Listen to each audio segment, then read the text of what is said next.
Good day, podcast community. You're on the Senior Living Podcast, and we have a special guest in the studio. Christy, we met about a month ago or so, and I immediately she'd be a good guest for the podcast. So after a little bit of twisting her arm, she's made the journey from Roswell over to Kennesaw. So Christy, who you are, what you do, and who you serve. Okay. My name is Christy Stargell. I serve basically North Atlanta, but I'm in the Roswell area. So what we do is we help families navigate senior placement. So think independent living, assisted living, memory care, but we also like to provide any sort of resources you may need, whether that's questions about hospice or in-home healthcare. Really, we want to be your first call with anything senior living. So if we can't find the answer, then we will. If we don't know the answer, we will find the answer for sure. That is so awesome. A friend of mine, Terry, called me, and he's 82 and his wife's somewhere near there. And so he said to me, he goes, we're looking to make a change. We're going to sell our house and move into a facility. And I said, well, how are you doing that? She goes, we're just kind of looking around. We don't know what we want. And I said, Terry, you know what I do, don't you? He goes, well, kind of, sort of, because he's a golfer, Terry. So I said, seniors are people that are guests on my podcast. You need a senior locator. You have to, because looking at websites, they can make them look good, but you have to know the personalities, the leadership, everything behind those websites. And it's a maze out there because there's so many choices. There's so many different options. It's overwhelming for somebody like themselves who are what do they do? Look on Google, and then they just see maybe reviews, but that doesn't tell you the whole story. So how did you get into this business? It's kind of crazy. It's a little crazy. And like we were talking off camera earlier, how I probably have just been prepared for this moment my whole life. Just a little bit of a background story. I am one of 7 grandchildren. I'm one of 4 children, and I'm the baby of all of them. And so my grandparents, my dad's parents, actually outlived their children. So my dad passed away when I was 12. He had a brother that passed away when I was like 6 months old in a helicopter accident. And so my grandparents had outlived both their children. So the 7 grandchildren were left to handle their affairs. And so my grandfather had a stroke. He had gone into the hospital, and they said, basically my grandmother was starting to have some memory issues. And we knew it. I mean, we were like, oh, is she okay driving? She wouldn't show up at a function. And we're like, where are you? Cell phones had just come out. We bought them the big cell phone and the big case and everything. And she's like, I'm lost. Like she had gotten lost. And so we were like, we were going to have to take her keys away. This is going to be a big issue. So we knew it was coming. They were still living at home on their own. And so basically the hospital was like, he can't go home with her. And so you think 7 grandchildren, the oldest is out of town. She's in South Carolina. We're like, what in the world are we going to do with this? So at the time, there was no one to call like there is now. Or if there was, we didn't know it. So we were just kind of scrambling, trying to figure out where to put them. He needed more care than she did because he was in a wheelchair, some activity, daily living issues. She needed more memory care, but they've been married 56 years, 60 years. There's no way we're separating them. So that was an issue. And even with her memory issues, if he ever went out for the hospital or, had to leave for the day or something, she would sit at that door and know exactly that he was gone and sit there until he was coming back. So we found a place, and I feel like maybe I'm wrong about this, but it was brand new. It just opened, and they were willing to take them together in an assisted living. They were able to stay together in an apartment until she actually passed away first. And then he was able to stay there too, when probably he needed more care and she needed more care, but they really did work with us and let them stay together. So that's a little bit of my background. I come from hospitality. So I've been in the hospitality business for the last like 6 years. I was the tasting room manager at a wine bar in Roswell. I loved it so much. I actually felt like it was really like my calling. I had customers every day that became friends, that really just, not even just friends, but family. They became family. And it was just like, oh, I haven't seen so-and-so this week, like, let me reach out, or, I missed you guys, or come in. I'd have people text me, are you working tonight? Yep. Come on in, and have a glass of wine with basically my friends. So Kelly, so there's a lot going on here, but so then a year ago, my mom, her husband had passed away. We were looking to move her. And just because she needed to downsize from her big house, she didn't need to be in the big house anymore. So she was even in on the decision making. We're like, we can go look at some places. So she moved into an independent living. And even with her in the decision making process, it was still very difficult. She walked away from that table 3 times that day about to write the check. Like, I don't need to do this, or I can just downsize to a smaller house, or should I really do that? Just questioning, is this the right decision? Yep. And we were like, Mom, this is the right decision. It's right down the street from your house. You still have your car. You can come and go. You can see your friends. You can play cards. And she has thrived there. She loves it. And honestly, Pete, I feel like it prolongs their life. Yes. I really totally do. Agree. It's a hard decision. It's a hard conversation. But once they get in there, they love it. They're around friends. They're active. They're, it's working their brain and their mind. And so she's done great. So a year ago, Kelly Grappius, who is the owner of our company now, who I've gone to work with, was referred to me to help with my mom. Her and I hit it off, became great friends. And so her and her husband had come into the wine bar. And I'm like, it wasn't even anything I had thought about. I hadn't even crossed my mind. But all of a sudden, it was on my heart, and it just kind of came out. And I said, hey, if you're ever looking to expand your business, if you're looking to hire someone, please call me first. I want to have first right of refusal. And she's like, really? And I'm like, really? And I said, I have just such a passion for this. I've just done it with my mom now, as you know. And she's like, wow, it's crazy, because I've been thinking I need to hire someone. And her husband was sitting there, and he's like, she really does. She's getting so busy. Yeah. And she's like, but at the same time, it's my baby, and it's got to be someone that I trust and someone I know is going to handle it correctly. And I said, yeah, just call me, first. So series of events happened. I ended up leaving Deep Roots, and I called her and was like, hey, I'm looking to change jobs. I don't know where you're at, but just seeing if you want to grab lunch. And she's like, are you available tomorrow for lunch? I'm like, yeah. So we went and had lunch, and same thing. She's like, I'm ready. I'm ready to hire someone. And she said, why don't you just come shadow me for a week? Because there's a big overall picture. There's networking events, there's one-on-ones, there's community tours, there's rehab meetings. There's a lot. So I was like, okay, fast forward. My son was in a bad car accident. He's totally fine. But a lot of things happened in like a month, and we never got the shadowing on the schedule. So I, after that month, I called her. I said, I am so sorry. I've been meaning to call you. She's like, I was meaning to call you like today. She said, April's been crazy. And I said, it was crazy for me. And she said, but I'm ready now to come shadow you, if you're ready. And she's like, it was so crazy. I'm at the point now where I need to hire someone like ASAP. So really just the timing worked out. I feel like it was a total God thing.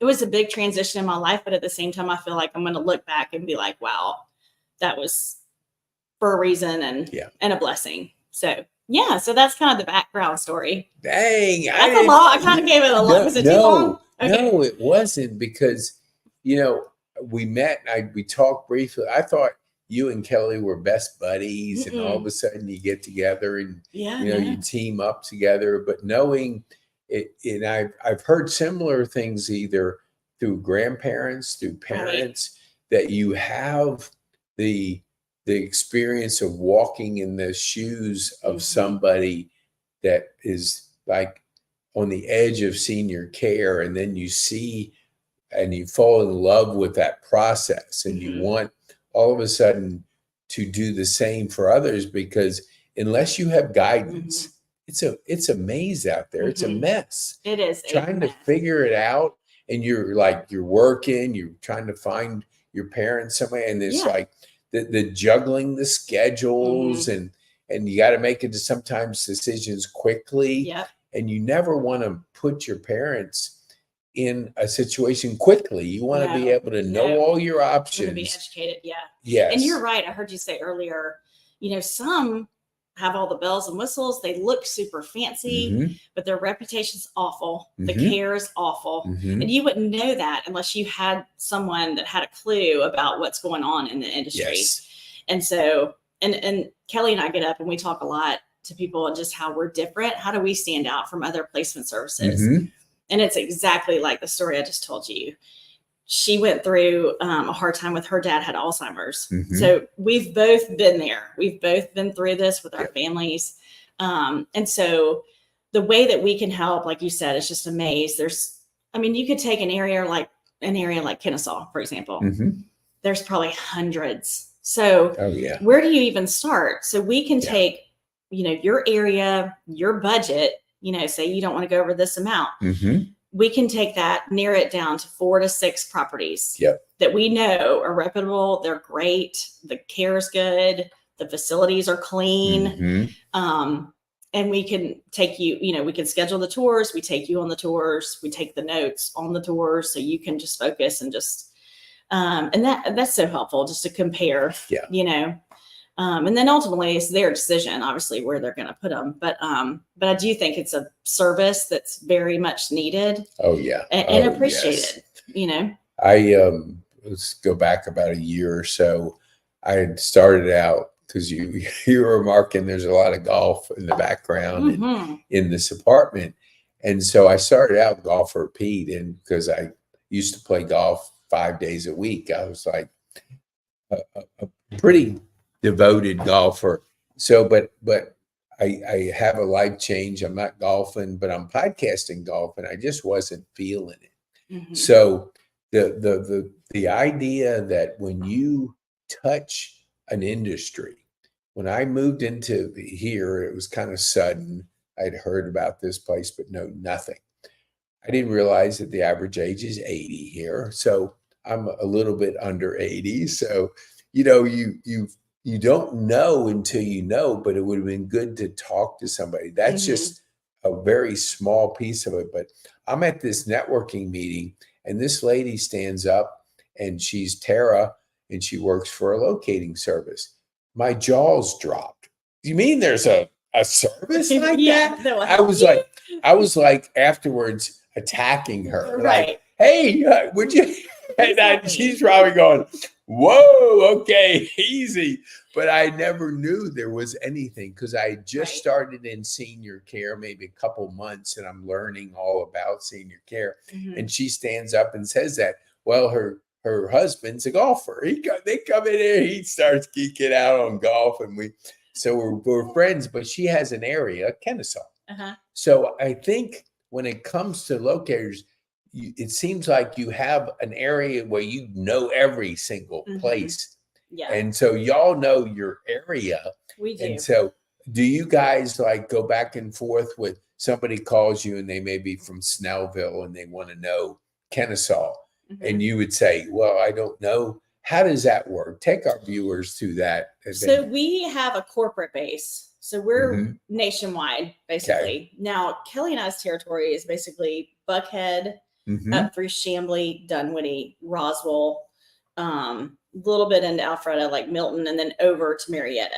Okay. But I really don't try and tell people that, because I don't focus on that. If you want to go to Snellville, let's research Snellville. And like I said, in our database, we have things like that. And even if someone could be servicing that territory, then we would just work together, So that's kind of how that works. I just thought of something else though that you were just saying that I lost my train of thought. But what do you say, let's our viewers that aren't really understanding what a senior locator's doing. Mhm. Like when somebody comes to you, what is like a question that they ask? What are those typical questions that they're wanting to know when they're kind of getting their feet wet with what you do? Well, we have found that a lot of families wait a little bit too late, and that's Mhm. because they're trying to respect their parents. They want to keep their parents in the home as long as they can, Mhm. which I understand. But sometimes that becomes almost dangerous, where then you've got a fall risk or stairs, Mhm. are a problem, or you break a hip. That's the wrong. That's too late. So we try to like educate you to move them while they're still able Mhm. and healthy. And yeah, so a lot of the questions, like for example, I just had someone come to me and say, you know what, I think she might just need a skilled nursing facility. And I'm Mhm. like, okay, well let's go look at one of those. And her mom, I don't think she needed that. She Mhm. looked at it and was like, this is not what she needs. I said, I think you're going to be surprised when you see an assisted living and all the things that they offer Right. and all the things they can do for your mom, even if she does need some extra care. So sure enough, we compared the two and she was like, just blown away. Like, Mhm. wow, had no idea that these even existed. I think growing up in our time, we remember the nursing homes where Yeah. our grandparents were. Yeah. It's not like that anymore. Totally. Yep. And even in memory care, I mean, they do activities, they keep these people engaged. Mhm. And again, just I'm going back to it again. I think it prolongs their life. I really Yes. do. I really do. Yeah. To that, for our viewers that are because my mom's 94 and she lives Wow. at home, Yeah. and now my brother's living with her to kind of help out. Right. But I taught one of my sisters is a nurse, so I'm telling her, like, you really have to now start thinking about, because she's had some falls, Mhm. she's passed out, and when you have, and then we have video things, but let's Right. get back to that human engagement. There was a podcast and the guy said, like, his aunt was 100 and I think 14, the oldest person in England. Gosh. And Lord. so the guy goes like, man, that's a lot. What do you think what was the key, if I could ask? And he says, well, she obviously has good genes, Right. but she called her friends every single day. She engaged. She had a social element to her life. Yeah. And that's where we see here, like, they play bingo, they play cards, they Yeah. play every activity. There's always music coming in. So the more the human can have that connection, Absolutely. it does prolong your life. Absolutely. The minute we start to isolate, Mhm. that's when we see a decline Mhm. in our physical abilities, our mental abilities. So it is so important to keep that social engagement up. Yeah. Absolutely. When you look at, like, let's just go down to an area. Okay. Are you evaluating, you meeting with like the personnel, the management, to understand how that facility works, and give our viewers an idea of what a day is like Yes. in your life? Yeah. So it's hard with that big of a territory to be in hands-on and really have a pulse in the community of what's going on exactly in all those areas. I live in Roswell. Kelly lives in Peachtree Corners. I would say we know those two real well. Where I'm popping in on National Donut Day, I'm dropping off donuts. I'm talking to all the people there. So that's good. But what we try to do is just keep up with the communities. There's a lot of turnover in the community sometimes. And I think that speaks volumes too, to just, be like, how long have you been the executive director here? Oh, I've been here 8 years. Wow. Like that says a lot about a community. Yes. When you're going in and it's, people changing month after month, that's a problem. Yep. There's something going on there, even if we don't know what it is. So we just try to, like I say, keep our database updated. When people are moving or changing, we try and keep it updated, keep on popping in, and also just taking feedback from our customers too. I had someone say, I had hospice come in and they were awful. They promised us the moon and the sun and then didn't show up on the first 2 days. And I'm like, what? So I'm like, okay, tell me what company that is. Tell me that, like we try and just keep up with, okay, they're not having a good reputation right now. And even there's been communities that we have loved that might not just be showing so well because they may be having some turnover or whatever's going on. And so we're like, listen, we want to give you some feedback because we've thought great things about you for a long time now, but it's not showing well. What's going on? And they usually appreciate that. And there usually is something going on. You know, the director left. We're trying to get someone in here now. You know, there's things kind of falling through the cracks. But, you know, sometimes hopefully that's just small things like cleanliness or, you know, the care is hopefully still there. But yeah, we just try and keep our focus on the communities and what's going on in all of them. So yeah, that's a go. Now I know Kelly was going to be with us this morning. Yes. She's not feeling good. So we hope you get better, Kelly. But I mean, when I met y'all, I was kind of like thinking, they're sisters. Like, oh my gosh. you We are just a lot kind of, alike. like, you just kind of, you know how you see the energy with two people. It's just like, Right. what's it like working with a person that, like Kelly, like, you know, how has that been, you know, to have that kind of relationship with somebody? It's been great, actually. And there's so many times I look at her and I'm like, gosh, we're so much alike. One of the first weeks that we were working together, we were at a networking event and I was like, man, I'm going to have to pull my readers out. You know, I'm embarrassed. I don't even want to claim that I have readers, but I'm now at that point. So I pulled my readers out. She's like, yeah, I need to get mine out too. And we had the exact same pair of glasses. Really? So I was like, oh my gosh, what the world? We're a lot alike. But I think we have a great respect for each other too. And we know each other is going to get the job done. We know, you know, if I hand her someone, she's going to take care of it. If she hands me someone, I've got it. So it's been a great team. And like I say, like just that day that it was so in my heart and just came out, like, I want to work with you. I want to expand this business. I want to help people. Yeah. And I think that's the mindset that we're both coming from. Yeah. And I think that's what makes us different is just, we're not in it for the money. You know, we're in it to literally help people. And that's what we're here to do. So yeah, no, we're a great team. We're a great team. Yeah. That and I know you had told me this and for our viewers, Kelly has a background as a chef. Correct? Yes. Yeah. Yes. So I worked in the food service industry years ago. And so I would always be around chefs that would kind of transition from a restaurant to the distributor side. So whenever we would go to events, you know, all I would do is be able to step back and watch them work. So, because chef is kind of, it is. It's an art. You're there because hospitality is hospitality. You're there to serve the guest. Absolutely. And so you learn that at whatever age you are when you're moving and you're in the restaurant business, you learn that servant heart. And so I'm not surprised that it transferred into the business that y'all are in. What do you see? Like, I'm always curious, like, it's so important to kind of have that balanced sort of kind of lifestyle. When you're not working, what do y'all hang out? Do you do things?